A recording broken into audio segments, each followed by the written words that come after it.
अस्सलाम वालेकुम। एक और वीडियो के साथ मैं हूं डॉक्टर तैयब। आज हम बात करेंगे फिक्स टीथ के बारे में। ये फिक्स टीथ क्या होते हैं, किन सिचुएशंस में ये लग सकते हैं, इनकी कितनी टाइप्स होती हैं, किन मटेरियल की ये बने होते हैं, इनको लगवाने के फ़ायदे क्या हैं, नुकसानात क्या हैं और इनको हम फिक्स क्यों कहते हैं। और एट द एंड हम बात करेंगे कि इनके चार्जेस जो हैं वो क्या हैं। इनको फिक्स टीथ इस वजह से बोलते हैं क्योंकि ये एक दफ़ा जब लग जाते हैं तो उसके बाद ये आप ख़ुद नहीं उतार सकते। ये जिस तरह आपके मुंह में बाकी दांत फिक्स होते हैं इसी तरह ये भी मुंह में फिक्स हो जाते हैं। और इनको अगर आप कभी उतरवाना चाहें तो सिर्फ डेंटल क्लिनिक में आके ही आप उतरवा सकते हैं। अच्छा, इनको लगाने के लिए जो ज़रूरी चीज़ है वो ये है कि फ़र्ज़ करें अगर आपका कोई दांत नहीं है तो उसके आगे या पीछे या दाएँ या बाएँ सपोर्ट के लिए हेल्दी टीथ का होना लाजमी है। मतलब कि अगर वो दांत लगेगा तो वो आपके आगे और पीछे वाले जो है दांत उनसे सपोर्ट लेगा। इस वीडियो में हम डेंटल इम्प्लांट की बात नहीं करेंगे, वो भी एक फिक्स टूथ में ही आता है, उसके लिए मैं अलग से एक प्रॉपर वीडियो बनाऊंगा। हम बेसिकली डेंटल ब्रिज की बात कर रहे हैं इस वीडियो के अंदर। तो जो डेंटल ब्रिज होते हैं या जो फिक्स टीथ होते हैं वो आसपास वाले दांतों से अपनी सपोर्ट लेते हैं। चलें इस मॉडल से समझ लेते हैं। फॉर एग्ज़ाम्पल, अगर आपका यहाँ पे एक दांत मिसिंग है, यहाँ पे आपका दांत नहीं है, तो साथ वाले दांतों को छोटा करते हैं, काटा जाता है, तराशा जाता है और फिर इस तरह का एक ब्रिज बन के आता है। ऐसा एक ब्रिज बन के आता है जो कि ऐसे लग जाएगा। तो बेसिकली ये आपका दांत लग गया। अच्छा, ये मॉडल पे उतरने चढ़ाने वाला है क्योंकि मॉडल पे हमें बार बार उतार के समझाना होता है, लेकिन इन रियलिटी जब आप फिक्स दांत लगवाते हैं तो ये जो आपको हॉलो, ये जो आपको खाली स्पेस नज़र आ रही है राइट और लेफ़्ट साइड वाले दांत में, इनके अंदर डेंटल सीमेंट भर के इसको ऐसे फिक्स कर दिया जाता है। फॉर एग्जांपल आप ये समझे से एल्फी की तरह ये यूँ फिर साथ जुड़ जाते हैं। ठीक है, मुझे उम्मीद है कि आपको ये तो समझ आ गया होगा कि साथ वाले दांतों की हम सपोर्ट लेते हैं और उनका हेल्दी होना इस वजह से लाजमी है क्योंकि अगर वो हेल्दी होंगे, मजबूत होंगे, उनको कीड़ा नहीं लगा होगा तो तभी वो लॉन्ग टर्म जो है इस ब्रिज को सपोर्ट कर सकेंगे। अब हम बात करेंगे ये किन मटेरियल्स के बने हुए होते हैं। तो अगर हम ब्रॉडली क्लासीफाई करें या अगर एक बड़ी पिक्चर देखें तो बेसिकली दो तरह के मटेरियल्स होते हैं जिनसे ये फिक्स टीथ बने होते हैं। एक होता है PFM और एक होता है जिरकोनिया। जो PFM होता है इसका मतलब होता है पोर्सिलिन फ्यूज टू मेटल। इसको हम पोर्सिलिन फ्यूज टू मेटल इस वजह से कहते हैं क्योंकि इसका जो इंटरनल फ्रेमवर्क होता है वो मेटल का होता है। आप देख रहे हैं अंदर से ये मेटल है, तो जो चीज़ इसको स्ट्रेंथ देगी इस ब्रिज को वो बेसिकली मेटल फ्रेमवर्क होगा। तो यहाँ से आप इनकी मजबूती का अंदाज़ा लगा सकते हैं। और देन ऊपर जो है इसके ऊपर एक वाइट लेयर होती है पोर्सिलिन की। पोर्सिलिन यही जिससे हम बर्तन बनाते हैं और भी डिफरेंट चीज़ों में ये काम आती है पोर्सिलिन। तो बेसिकली दांत का कलर देने के लिए पोर्सिलिन ऐड की जाती है। बेसिक सपोर्ट जो है और जो स्ट्रेंथ है वो इसकी मेटल से आ रही होती है। दूसरी तरफ अगर हम बात करें जिरकोनिया मटेरियल की तो वो कुछ इस तरह का होता है। जिरकोनिया जो है वो ये है, इसमें आप देख सकते हैं कि इसमें मेटल नहीं होता और ये जस्ट एक सिंगल लेयर्ड मटेरियल है। अब जिरकोनिया क्योंकि बहुत स्ट्रॉन्ग और बहुत हार्ड होता है इस वजह से इसको सपोर्ट करने के लिए मेटल फ्रेमवर्क की ज़रूरत नहीं पड़ती।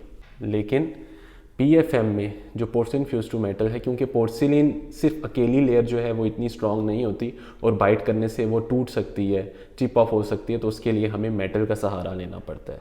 तो बेसिकली मेटल की लेयर एंड देन पोर्सिलिन की layer, that's why it is called porcelain fuse to metal. और ये जिरकोनिया, इसके अंदर कोई मेटल नहीं है। जिरकोनिया इटसेल्फ एक स्ट्रॉन्ग मटेरियल है। PFM हम इस तरह जान लेते हैं कि सबसे पहले जो होता है एक मेटल का फ्रेमवर्क बनता है इस तरह ऐसे, और फिर इसके ऊपर जब वाइट लेयर आ जाएगी इस तरह एक बन जाता है, अंदर से मेटल और उसके ऊपर वाइट पोर्सिलिन की लेयर। अगर चार्जेस की बात की जाए तो जो PFM है या जो पोर्सिलिन फ्यूज टू मेटल है, लोकेलिटी, एक्सपर्टाइज और जिस लैब से आप एक डेंटिस्ट वो बनवा रहा है उस लैब टेक्नीशियन की क्या स्किल्स हैं, इन चीज़ों को मद्देनज़र रखते हुए ये डिफरेंट रेंजेस में ये डिफरेंट क्लिनिक्स पे लगाया जाता है। तो बेसिकली 1 यूनिट या हम एक क्राउन की अगर हम बात करें तो वो 6000 से लेके 12000 तक होता है। इसके अंदर पोर्सिलिन की फिर क्वालिटीज़ भी होते हैं। Metal framework is almost the same, लेकिन जो पोर्सिलिन मैंने आपको बताई ऊपर जो एक लेयर होती है मेटल के, वो डिफरेंट कंट्रीज से आती है और डिफरेंट उसकी वैरायटीज़ होती हैं, तो वो चेंज होता है इसके अंदर। तो 6000 से 12000 की रेंज में एक PFM जो है टूथ ये लग जाना चाहिए। जिरकोनिया एक प्रीशियस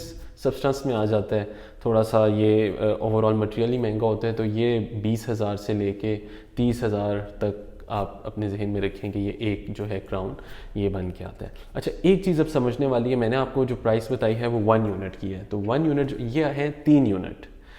तो अगर फ़र्ज़ करें आपका एक दांत नहीं है, अभी जिस तरह मैंने आपको पहले बताया, उस एक दांत को लगाने के लिए 3 यूनिट बन के आएंगे, ठीक है, 1 2 3।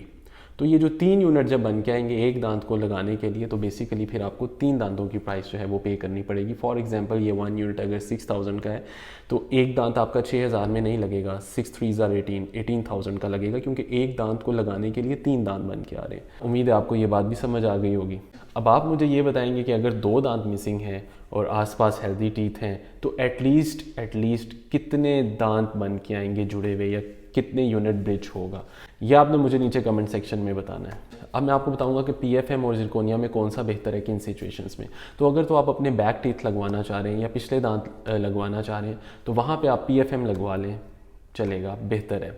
और अगर आप अपने सामने वाले दांत लगवाना चाह रहे हैं, तो वहाँ आप पीएफएम भी लगवा सकते हैं और जिरकोनिया भी लगवा सकते हैं। जिरकोनिया ज़रा थोड़ा सा ज़्यादा प्यारा, एस्थेटिकली खूबसूरत होता है, तो अगले दांतों में अगर आप अफोर्ड कर सकते हैं तो जिरकोनिया चूज़ करें, अदरवाइज़ पीएफएम भी बहुत अच्छी जॉब करेगा। जस्ट एक चीज़ ये है कि आपको जैसे कि पता है कि पीएफएम जो है वो डबल लेयर मटीरियल का बना होता है, तो उसके लिए दांत को थोड़ा सा ज़्यादा ट्रिम करना पड़ता है, क्योंकि हमें 2 लेयर्स ऐड करनी है ना, स्पेस 2 लेयर्स की बनानी है कटिंग करते वक्त, तो कटिंग थोड़ी सी ज़्यादा करनी पड़ेगी।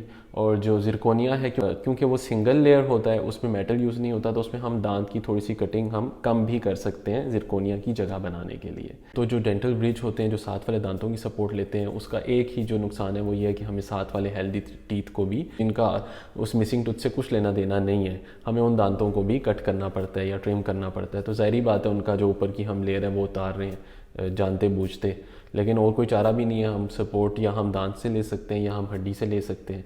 दांतों से हम जब लेंगे तो हम उसको डेंटल ब्रिज कहेंगे, जब हड्डी से हम लेंगे, जो मैं नेक्स्ट वीडियो में बात करूंगा, तो हम उसको डेंटल इम्प्लांट कहेंगे। लेकिन ओवरऑल अगर हम इनकी ड्यूरेशन की बात करें और ये कितना चलते हैं, तो जो ये मटीरियल की अगर हम बात करें, तो मटीरियल को पीएफएम और जिरकोनिया, इन दोनों को 15-20 साल तक कुछ भी नहीं होता। लेकिन जिन दांतों से हम सपोर्ट ले रहे हैं, ज़ाहिर बात है कि हम उन दांतों पर एक्स्ट्रा बर्डन डाल रहे हैं।